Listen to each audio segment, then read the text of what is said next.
Bienvenue à cette table ronde dédiée à la migration des environnements SAP vers le cloud. Pour éclairer les enjeux, nous accueillons 3 experts émérites. Julien Bédouré, consultant Business Intelligence SAP, nous parlera des motivations, des défis et des conséquences stratégiques. Yann Filia, spécialiste cybersécurité, qui mettra en lumière les risques liés à cette transition. Enfin, Willy Nguyen Van Hoy, responsable d'Off Cloud de confiance en partenariat avec OVH Cloud, qui partagera un plan d'action stratégique pour naviguer avec succès dans cette transition. Ces 3 experts vont nous offrir une perspective complète des défis et opportunités ainsi que des risques liés à cette migration. On va tout de suite commencer avec la première question. Julien, pourquoi SAP pousse-t-il ses clients vers le cloud? Alors avant de rentrer dans le vif du sujet, je pense qu'il est indispensable de bien comprendre pourquoi la migration vers le cloud est devenue une étape indispensable dans le paysage numérique d'aujourd'hui. D'abord, on le sait tous, on vit dans un monde où la croissance exponentielle des données est devenue une norme pour toutes les entreprises. Du coup, ces entreprises doivent gérer et analyser des masses de données toujours plus importantes. Du coup, je pense qu'il est nécessaire de proposer à ces entreprises de nouveaux outils pour justement pouvoir analyser toutes ces données. Et ces outils, je pense qu'il faut qu'ils soient ultra performants, user-friendly et avec des capacités surtout analytiques avancées pour pouvoir permettre de tirer parti du mieux possible de ces données. Il n'y a que comme ça qu'elles pourront extraire justement des KPI, donc des indicateurs clés nécessaires à leur croissance. Et du coup, dans ce contexte, c'est là que le cloud va commencer à devenir très intéressant, et notamment pour SAP. Donc cette nouvelle génération de RP qui arrive depuis quelques années maintenant répond de plus en plus à ces besoins d'analytique avancée et de recherche, de toujours faire mieux dans l'analyse des données. Donc, c'est des outils qui se distinguent par leur rapidité, leur efficacité, leur interface qui est bien plus intuitive qu'avant. On le verra plus tard avec SAP S/4HANA comparé aux anciennes versions ECC. Mais c'est quelque chose qui plaît de plus en plus aux utilisateurs.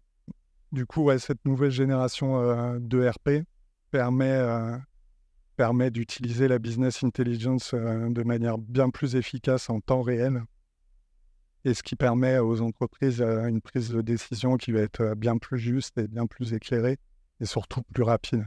Ensuite, ce qu'il faut comprendre avec cette nouvelle vague de logiciels cloud, c'est que c'est des applications cloud natives. Donc ça signifie qu'elles sont développées et spécialement conçues pour le cloud. Donc ce qui permet de meilleures performances, une plus grande flexibilité et surtout, et j'y reviendrai un peu plus tard, une évolutivité inégalée. Ensuite, je pense qu'on peut pas passer à côté du sujet des maintenances et des mises à jour, où le cloud facilite énormément cela. Donc ça permet aux entreprises de rester toujours à la pointe de la technologie. En fait, avant, tout ce qui était sujet mise à jour et maintenance, ça pouvait être considéré comme fastidieux, voire même redouté. Et moi, ce que je constate là aujourd'hui chez mes clients, c'est que c'est des événements maintenant qui sont attendus. Les releases SAP, on regarde quelle dernière innovation ils vont sortir et qu'est-ce qui va évoluer dans l'outil. Et ça pour les entreprises en termes de compétitivité, ça va être un réel plus. Du coup, maintenant qu'on a dit tout ça, qu'en est-il de SAP justement? Et pourquoi cette date fatidique de 2027? Donc, SAP a annoncé la fin officielle de la maintenance et de la mise à jour de la SAP Business Suite. Donc concrètement, ça signifie que la maintenance et la mise à jour des anciennes applications ERP ne seront plus prises en charge à partir de 2027. Du coup, pour les entreprises, 2 choix se proposent à elles, soit la solution on-premise, soit la solution cloud. Donc la différence fondamentale entre les deux, ça va être l'endroit où est hébergé le RP S/4HANA.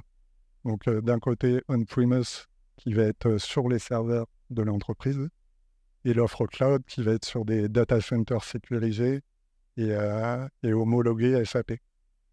Il y a deux types d'entreprises qui choisissent l'une ou l'autre de l'offre. Pour l'offre on-premise, c'est plutôt des entreprises qui vont avoir des process métiers vraiment très arrêtés, qui ne souhaitent pas en changer.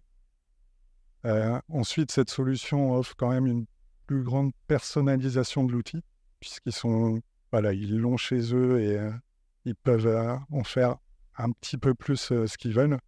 Par contre, ça nécessite une équipe entière pour la maintenance, la mise à jour, pour gérer tous ces serveurs.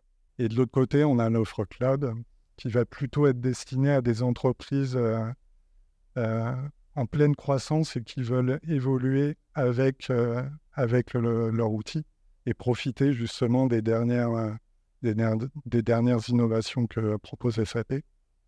Et du coup, ça leur enlève aussi un gros tracas, je dirais, sur la maintenance et la mise à jour, justement.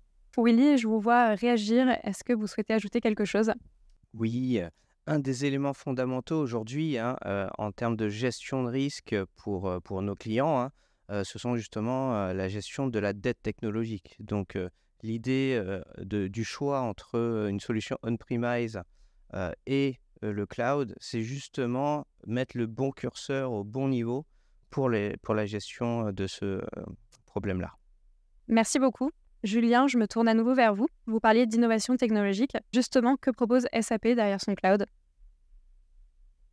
Alors, je pense que le cœur technologique derrière ce nouvel ERP, c'est leur Basana qu'ils proposent. Avant, ECC fonctionnait sur des bases de données tierces du style Oracle. Maintenant, SAP S/4HANA ne fonctionne plus que sur la Basana, qui est propriétaire SAP d'ailleurs. Et ce qu'il faut vraiment comprendre avec cette base, c'est qu'elle est in-memory et en colonne. Enfin, on stocke les données en colonne. Ce qui signifie concrètement que les données sont stockées et gérées en mémoire vive plutôt que sur des disques durs traditionnels. Et du côté du stockage en colonne, ça permet d'aller interroger donc, des tables de base de données, notamment pour la BI et pour extraire des indicateurs. Ça permet d'aller interroger ces tables qui sont souvent énormes dans certains domaines, plusieurs millions d'enregistrements, mais sans lire entièrement la base de données. Du coup, ça permet des vitesses franchement hallucinantes au vu des quantités de données qui peuvent être traitées. Ensuite, le deuxième point, c'est leur nouvelle interface utilisateur qui s'appelle Fiori. Et croyez-moi, je connais ECC, je connais Fiori, ça change vraiment la donne. ECC, on était sur une interface utilisateur qui était bien plus dure à prendre en main et pour des nouveaux utilisateurs SAP, ça pouvait un peu freiner. Aujourd'hui, Fiori, c'est une interface web vraiment très, très intuitive, très épurée et vraiment centrée sur l'utilisateur. Ensuite, je pense qu'on ne peut pas parler d'innovation, surtout chez SAP, sans mentionner la business intelligence, donc le domaine dans lequel je travaille. Et là, c'est leur outil qui s'appelle SAP Analytics Cloud, qui rentre en jeu, ou SAC. Du coup, SAC, c'est une plateforme cloud complète qui permet de gérer la BI, la planification budgétaire, et également de l'analyse prédictive. Ce qui est vraiment novateur avec cette plateforme BI, c'est qu'on peut interroger les données de l'ERP en temps réel. Ce qui était bien plus compliqué, notamment avec BW pour le système ECC, où il fallait précharger des données dans des cubes et après aller les interroger. Donc on n'était pas vraiment en temps réel. Là, ça peut être du temps réel, et c'est vrai que ça permet à l'entreprise du coup d'avoir des indicateurs vraiment précis et instantanés sur l'état de sa production, de son chiffre d'affaires, etc. Ensuite, côté planification budgétaire, il y a un autre outil qui est également SAP Analytics Cloud, mais planning. Du coup, c'est une autre plateforme cloud qui permet de réaliser des analyses financières, de la planif budgétaire, des prévisions. Du coup, là, on le voit encore une fois, SAP, que ce soit pour la BI ou pour la planif budgétaire, a encore choisi le cloud. Côté innovation, je pense qu'on ne peut pas non plus passer à côté, surtout depuis un an et demi, du sujet de l'intelligence artificielle. Bon, ça fait quand même pas mal d'années que SAP intègre des fonctionnalités de machine learning. Ils intègrent notamment 2 bibliothèques qui permettent d'interroger des algorithmes de régression, de clustering, de recommandation, même de réseaux sociaux. Et dernièrement, sur le sujet de l'IA, SAP a présenté Joule, qui est un copilote d'intelligence artificielle générative, donc à la manière de ChatGPT, qu'on entend beaucoup ces derniers mois, et qui va permettre d'interroger du coup l'ERP en langage naturel. Et SAP l'a présenté comme étant l'outil qui va révolutionner la manière dont les entreprises fonctionnent, rien que ça. Et du coup, sur cet outil, encore une fois, il va être déployé à tout leur portefeuille client qui ont choisi les offres cloud de SAP. Vous avez participé à plusieurs migrations vers S4HANA. Quels sont les principaux défis auxquels les entreprises font face? Oui, effectivement, j'ai pu avoir différentes opportunités pour participer à des migrations vers S4. Et ce que je peux vous dire, c'est que chaque projet est certes unique selon les contraintes de l'entreprise, les spécificités des différents métiers. Mais par contre, il y a quand même des défis communs que toutes les entreprises partagent. Et le premier gros défi, c'est la sécurité et la confiance, qui va venir même, je dirais, en amont du démarrage du projet. Parce que je pense c'est une grosse préoccupation des entreprises.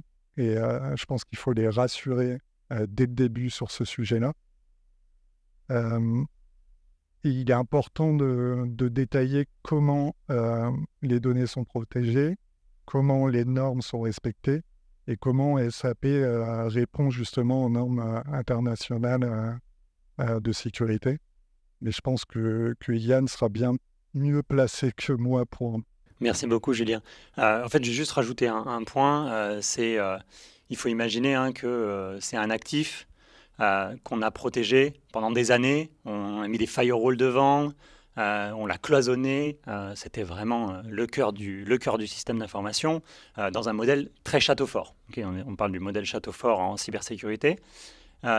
Et aujourd'hui, on l'expose sur Internet et on le protège par un login mot de passe. Donc, on peut comprendre certaines réticences et voilà, il faut vraiment défendre ce changement. Merci Yann. Du coup, le deuxième défi qui se pose lors d'une migration, c'est l'intégration et la migration des données. C'est un processus qui est très complexe parce qu'il faut donc non seulement transférer les données, mais qu'elles soient correctement intégrées dans le nouveau système.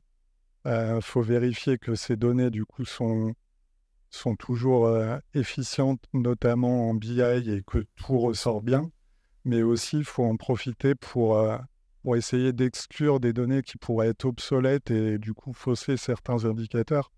Après, je pense à des données, alors soit des très, très vieilles données pour des grosses entreprises, soit des données de test qui étaient restées en prod, ça arrive également. Donc il y a vraiment tout un travail sur l'analyse et l'analyse des données à faire en amont. Et du coup, pour réaliser ça le plus sereinement possible, ça nécessite vraiment une planification minutieuse qui est indispensable pour que les données restent utilisables et restent vraiment pertinentes pour l'entreprise après la migration. Ensuite, une autre problématique que je rencontre, et là chez tous mes clients, c'est le changement organisationnel. C'est quelque chose de très compliqué, surtout pour des process métiers qui sont en place depuis des dizaines d'années. Quand on demande à quelqu'un qui a l'habitude de travailler depuis 10 ans de telle manière, et c'est vrai que ces nouveaux outils, notamment en BI et en planif budgétaire, amènent des nouvelles façons de faire. Style, avant, on pouvait énormément travailler sur Excel. Aujourd'hui, les solutions cloud qui répondent aux analyses financières eh ben, faut plus travailler de la même manière. Du coup, ça peut être très long à faire accepter au métier de migrer progressivement vers d'autres manières de faire. Du coup, je pense que la politique de changement doit se faire vraiment en douceur et prendre son temps pour que la migration se passe bien et que les équipes suivent justement ce changement et ne deviennent pas réfractaires, complètement réfractaires à l'outil, parce que je l'ai vu également. Donc c'est vrai que 2027, ça peut paraître encore loin, on est juste début 2024, mais dans le monde des migrations SAP, 2027 c'est demain, et je pense qu'il est indispensable de commencer à y réfléchir sérieusement. Et enfin, dernier sujet concernant la migration, c'est la complexité technique et les coûts qui peuvent être associés, surtout si ça peut traîner un peu en longueur. Donc c'est un projet de grande envergure, comme je le disais tout à l'heure, qui nécessite une planification vraiment carrée pour pas avoir de mauvaises surprises et du coup retarder le go final du projet. Du coup, il faut commencer au plus tôt pour éviter d'avoir des coûts qui explosent justement à cause d'une longueur de projet qui serait bien trop importante. Donc, si je devais finalement résumer les principaux défis pour une migration vers S/4HANA, donc on a la migration de données, la politique du changement, la complexité technique et forcément le coût associé, mais je pense que les entreprises doivent garder en tête que dans tous les cas, ça reste un investissement pour l'avenir numérique de l'entreprise. Merci pour le partage et ces conseils. Je me tourne maintenant vers vous, Yann. Julien évoquait les aspects sécurité. Justement, quel est l'intérêt du cloud en la matière ? Alors, quand on fait appel au cloud en tant qu'entreprise, on va déléguer une partie de son informatique. Okay, on délègue à un spécialiste dont c'est le métier. Et on va avoir, du coup, un effet volume pour lui qui va permettre d'avoir des gains en termes, du coup, typiquement de maintien en condition opérationnelle, comme l'a évoqué Julien. Ça va avoir des gains significatifs en termes de sécurité. Je prends notamment par exemple les aspects de protection. Donc Julien l'a évoqué, le patch management, c'est quand même quelque chose de très compliqué en entreprise. Donc voilà, ça peut permettre d'enlever une épine du pied sur ces sujets-là. Je pense également à la détection et à la réaction avec des équipes qui sont dédiées, qui sont là 24/7, qui peuvent aider, et également bien sûr aux phases de reconstruction.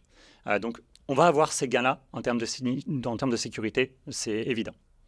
Attention, rien n'est magique. Alors d'une part, le client reste responsable, hein, il doit faire des choses. À minima, il est responsable de la donnée, donc c'est pas rien. Et d'autre part, ça peut résoudre des problèmes, mais ça va en complexifier certains. Et également, ça va en rajouter de nouveaux.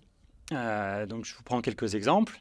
C'est comment je vais permettre à mes collaborateurs de me connecter sur ces services qui sont dans le cloud. Donc, je vais devoir véhiculer l'identité. Ça veut dire que je vais devoir gérer une fédération d'identité, etc. Donc, c'est des sujets qui peuvent, du coup, être plus complexes. C'est également comment je vais interconnecter et permettre l'interopérabilité des systèmes. Il ne faut pas qu'on ait deux systèmes d'information qui vivent dans leur coin. Hein. Typiquement, les journaux d'alerte, en termes de sécurité, il faut effectivement que si j'attaque un système, si mon système est attaqué dans le cloud, il faut que cette information puisse être corrélée avec mon système d'information on-prem. Donc, il est hyper important de penser à ces choses-là. Et puis, quid de la dépendance à ce nouveau fournisseur ? Donc, voilà des nouveaux sujets, des problématiques plus complexes. Et sur ce thème-là, il y a aussi les attaques. On a les attaques qui vont cibler l'entreprise, le on-prem, donc ça ne change pas, le cloud n'y change pas grand-chose. Par contre, le fait de basculer dans le cloud, on va avoir des attaques sur le fournisseur cloud. Donc, on l'a vu, c'est peut-être plus compliqué parce que c'est un spécialiste, mais l'enjeu est de taille, donc pourquoi ne pas l'attaquer ? On va avoir aussi des attaques sur les services qui sont proposés, qui sont mis à disposition dans le cloud. Donc ça, c'est des mauvaises configurations, des accès non autorisés, etc. Et on va avoir un troisième type d'attaque, les attaques par rebond. À l'heure actuelle, les attaquants, ils s'attaquent à un système on-prem et on a le classique ransomware. Donc ça, c'est les attaques d'aujourd'hui. Demain, il est sûr qu'on va avoir des attaques qui vont exploiter le rebond possible entre un SI on-prem et le cloud. Et ça fait un peu froid dans le dos de se dire que typiquement, tout mon système d'information, il peut être exposé à Internet et en accès libre. Merci beaucoup. Yann, est-il essentiel d'avoir un soutien en matière de sécurité informatique, notamment pour anticiper et réussir cette migration ? Alors, Julien l'a évoqué, puis je pense que Willy y reviendra également. La sécurité, c'est une des préoccupations vraiment majeures des clients. Donc déjà, ça parle pour moi. On est, comme on l'a dit, sur un actif très critique. Sur les besoins de sécurité, si on se réfère aux fameux critères DICP, donc disponibilité, intégrité, confidentialité et traçabilité, il y en a au moins un qui est important sur ce genre d'actifs. J'aime bien prendre des images et pour moi c'est l'équivalent d'un livre. Un livre dans lequel j'aurai des données très sensibles, un livre dans lequel j'aurai des données que je veux vraiment ne pas avoir modifiées, ou alors un livre dans lequel je veux savoir qui a écrit une sorte de registre. Et typiquement, si c'est données sensibles, chez moi, je les mets au coffre-fort. Et aujourd'hui, mon coffre-fort, la maintenance, elle est un peu plus difficile. Et puis, j'ai vu qu'il y avait un nouveau livre avec des intercalaires. Donc, je me dis que ça serait peut-être l'occasion, justement, de changer. Se pose plein de questions. Oui, d'accord, mais je vais le mettre où ? Comment je vais réaliser cette opération de migration ? Donc, mécaniquement, il est obligatoire pour moi d'avoir un accompagnement et, vu les sujets, un accompagnement en sécurité également. Et justement, comment réussir très concrètement cette migration en matière de sécurité ? Il faut toujours repartir du besoin, notamment en termes de sécurité, ce fameux DICP.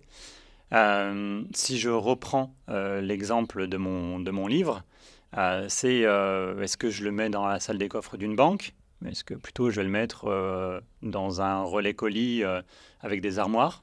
Ou alors est-ce que j'en fais carrément un livre d'or et il est ouvert à tous ? C'est les questions. Il faut reprendre le besoin et regarder en fonction de ces besoins les usages qu'on a et également les moyens qu'on a de sécuriser tout ça. Donc ça, c'est vraiment essentiel. Ça doit être fait en premier point. Et pour moi, il y a 3 points qui se dégagent clairement de comment réussir ce genre de projet. Le premier, c'est le choix de l'hébergeur. Il est hyper important. Le deuxième, c'est la sécurisation de la solution et à l'heure de la migration et dans le temps. Et le troisième point, c'est la migration en tant que telle, l'opération de migration qui doit également être sécurisée d'un point de vue cybersécurité. Donc, sur le premier point, le choix de l'hébergeur, déjà, on peut avoir des contraintes réglementaires qui ne nous laissent pas vraiment le choix. Ça peut être parce que les données doivent être restées sur le territoire, parce que certains accès sont réglementés. Donc, déjà, on a des aspects réglementaires qu'il faut prendre en considération. Une fois qu'on a pris ça en considération, avoir une idée de la sécurité de son fournisseur cloud, c'est quand même quelque chose d'assez complexe. Ça ne porte pas le nom de cloud par hasard également là-dessus. Il faut avoir confiance finalement dans cet hébergeur-là. Donc, on a heureusement certaines certifications et qualifications qui peuvent nous aider là-dessus. En France, notamment, je pense à Secnum Cloud, ça peut aider à avoir confiance en un hébergeur plutôt qu'un autre. Donc ça, c'est vraiment le premier point, l'hébergement.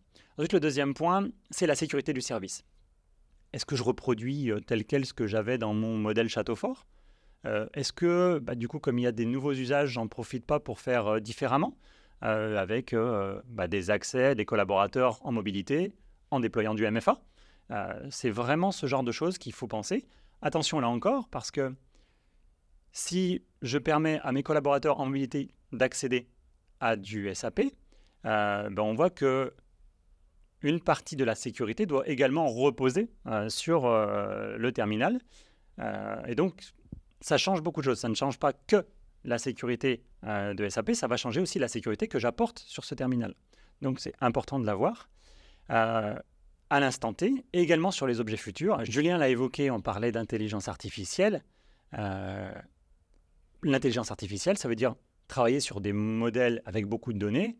Est-ce que je suis OK pour que demain, toutes mes données de mon coffre-fort soient analysées directement par SAP? C'est des vraies questions qui se posent sur les nouveaux usages, les nouvelles fonctionnalités qui peuvent être débridées parce que, encore une fois, beaucoup plus mouvantes et beaucoup plus rapides. Et le troisième point, c'est la migration en tant que telle. C'est un vrai sujet. Donc, je rejoins complètement Julien sur la conduite du changement. C'est quelque chose d'obligatoire et ça doit forcément inclure de la cybersécurité. Okay. Les intrusions, hein, c'est souvent, il y a un facteur humain dans la chaîne, donc ne pas l'oublier. Donc c'est hyper important de mettre ça dans la conduite du changement. Et également, on va avoir deux environnements avec des choses de test, des accès plus ou moins limités. Voilà, on va être sur une période transitoire. Ça ne doit pas être la porte ouverte à du coup, un accès justement un peu trop ouvert. Donc il faut vraiment faire attention à ça, vraiment verrouiller tous ces accès. Mais en fait, pour les aspects migration, je pense que Willy pourra largement compléter ces éléments-là. Willy, la migration cloud est un sujet d'envergure pour les clients, on l'a bien compris. Donc comment aborder ces problématiques? Première question. Et j'en ai une deuxième aussi pour vous. Y a-t-il des spécificités liées à l'écosystème SAP? Exactement. Les projets de type migration vers le cloud pour SAP en particulier sont des projets stratégiques. Stratégiques pourquoi? On en a parlé juste avant. Stratégiques de par les données qui y sont. Stratégiques par la portée au niveau de l'entreprise, justement, utilisée par beaucoup de services, avec des données stratégiques et aussi une visibilité assez importante en cas d'attaque. On parlait de cybersécurité juste avant. Et donc, pour le coup, un projet stratégique nécessite des sponsors. Voilà. Et justement, la migration vers le cloud n'est pas un projet uniquement technique, c'est un projet technique et métier. Et donc, de ce fait, on est sur un sponsor qui doit être métier. Donc voilà, ça c'est la première chose très importante. Ensuite, en termes de critères finalement pour naviguer vers le cloud, évidemment, les entreprises aujourd'hui sont toutes dans une transformation. Donc il y a un critère technologique. Évidemment, avoir une entreprise avec des outils modernes et flexibles, ça permet justement un time to market à la fin au niveau du métier beaucoup plus important. Le deuxième, c'est qu'aujourd'hui, on a des sujets justement autour de l'environnement de manière générale. Évidemment, sur les sujets environnementaux, on est aussi sur la sélection de l'hébergeur en termes de critères. On est aussi sur la sélection du produit, donc SAP On-Premise vs Cloud. On est aussi sur la couche intégration, le partenaire qui va nous aider à faire ce projet. Et puis enfin, il y a le long terme, c'est-à-dire que voilà, on a migré quelque part, on-premise ou vers le cloud, et puis on fait durer justement ce produit dans le temps au niveau environnemental. Et donc là, c'est là où le cloud apporte beaucoup de choses. Ensuite, en termes de critères permettant de qualifier la portée du projet, il y a aussi la partie technique. Voilà, on en parlait juste avant. Un projet majoritairement métier, mais en termes de technique, il est nécessaire justement d'aller au plus près des technologies qui permettent de répondre à nos besoins et donc re-questionner le métier, comme on en parlait avant, les usages, très importants en démarrage de projet. Une fois qu'on a le bon sponsor, eh bien, il faut planifier le projet. Et ça, pour le coup, on va en parler après. Donc, ensuite, en termes d'écosystème, choix de solutions, etc., l'idée, c'est d'être sur un hébergeur évidemment qualifié pour héberger des écosystèmes SAP.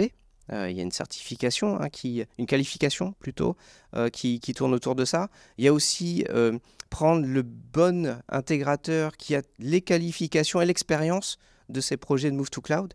Ce sont des projets très compliqués, très complexes, alliant métier et technique, souvent avec une transformation profonde du modèle. Et donc, pour sécuriser les projets, il est nécessaire justement d'avoir un bon triptyque client qui est bien au courant qu'il va opérer un gros changement organisationnel, un hébergeur qui, lui, est qualifié pour héberger ces données. Donc on en parlera juste après sur quelles données on insère dans SAP. Et puis dernier point, c'est vraiment l'intégrateur qui a l'expérience et qui saura déjouer les pièges de cette migration. Quels sont les enjeux liés à la souveraineté des données dans le cadre d'une migration? Pour le coup, en termes d'enjeux sur la souveraineté, évidemment, il faut commencer par quelles données on insère dans le système SAP. On en a parlé juste avant. Le DICP est un élément très important à regarder en démarrage de projet. Mais après ça, en fait, dans SAP, il y a plusieurs types de données. Il est lié principalement à 2 modules. On va dire le premier, c'est le module RH. Le module RH contient des données de type données personnelles, nom, prénom, numéro de sécurité sociale. On va dire que ce sont les données assez usuelles. À côté de ça, il y a aussi des données en fonction du client, évidemment, qui va insérer des données de type médical. Par exemple, est-ce que vous êtes personnel handicapé? Est-ce que vous avez des soucis en particulier de santé à suivre dans le temps? Et donc là, on tombe sur d'autres réglementations. Et puis à côté de ça, il y a des données financières liées à un autre module. Et peut-être que Julien, tu pourras mieux en parler que moi. Oui, merci Willy. Effectivement, je pense à l'exemple pour lequel j'ai travaillé, une grosse industrie qui du coup a centralisé vraiment tout son métier, mais du début de la chaîne jusqu'au bout de la chaîne dans SAP. Du coup, ça peut inclure effectivement des données financières, donc ils gèrent tout leur chiffre d'affaires, toutes leurs analyses prévisionnelles dans SAP et dans le BI. Donc c'est vraiment des données stratégiques. Donc là, c'est lié vraiment à l'entreprise qui choisit de mettre SAP. Mais il peut y avoir également, donc dans les modules MM, donc qui est pour les achats, donc des données fournisseurs, donc des tarifs fournisseurs, des données des autres entreprises, des données de vente, des données sur la production, la logistique. Donc c'est vraiment des données stratégiques pour les entreprises. Merci Julien. Et donc une fois qu'on a vraiment l'éventail des données qu'on stocke dans SAP, pour le coup, on se retrouve sur des réglementations qui sont locales à chaque plaque dans le monde, évidemment. Il y a la plus importante, le RGPD. Donc là, on se retrouve à la réglementation des données personnelles en cours d'usage, mais aussi stockées dans les sauvegardes, etc. Donc très très importante. La deuxième chose, on en parlait juste avant, numéro de sécurité sociale par exemple, donc des données de santé.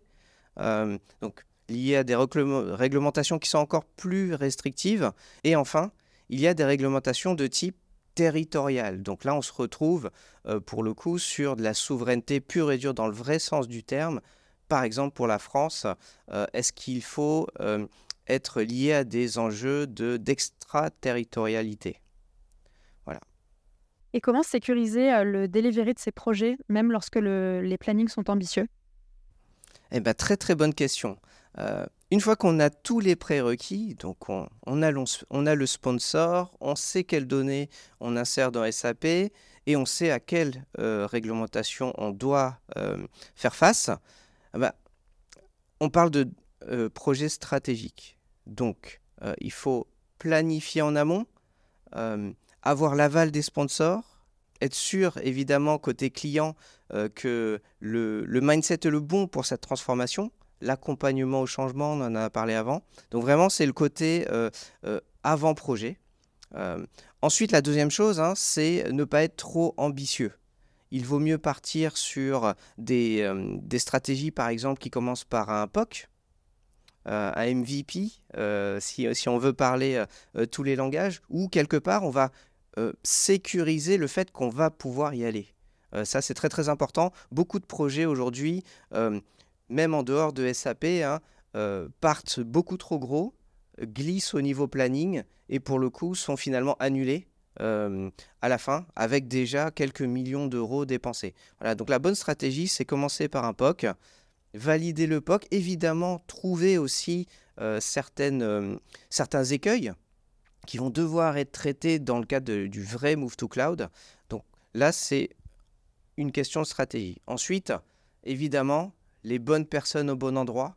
Donc, trouver le bon hébergeur, avoir une relation de confiance, on en parlait juste avant, avoir un intégrateur aussi qui, de par son expérience, peut partager les écueils et valider ensemble finalement quel est le bon périmètre de migration. Et puis côté client, avoir opéré une gestion du changement, un accompagnement là-dessus. Et puis aussi avoir un planning de migration qui est dans le temps faisable. Voilà. Une migration SAP en 18 mois, c'est très très très dur, vu les actifs qui sont dedans. Comme le disait Julien juste avant, 2027 c'est demain. Donc on devrait déjà être dans la phase de cadrage projet. Et puis enfin, une fois qu'on a les bons interlocuteurs, assurer le delivery en tant que tel. Et donc là, c'est une bonne comitologie, un suivi de l'avancement, c'est-à-dire que là, on est sur beaucoup plus par quel module on commence, est-ce qu'on les fait tous en même temps, etc. Une chose très très importante, c'est la recette utilisateur. Donc, pour pouvoir faire une bonne recette utilisateur, il faut qu'il soit mis dans la boucle en amont.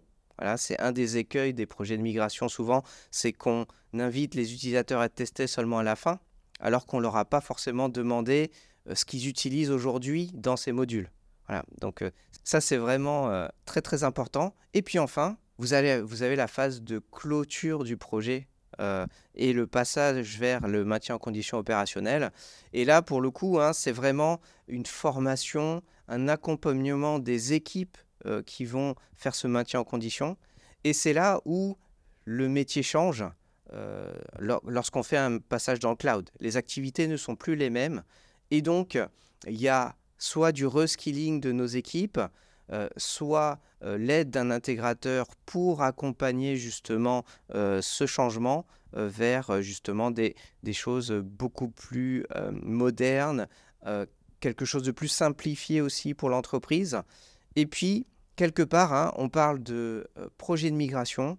Il y a toujours des aléas, mais l'idée, c'est justement que ce projet se termine bien et que ce soit un succès pour le client, l'intégrateur et l'hébergeur. Merci à tous les trois pour vos témoignages. J'espère que vos contributions enrichiront la compréhension des entreprises et les guideront vers une transition réussie. Merci beaucoup.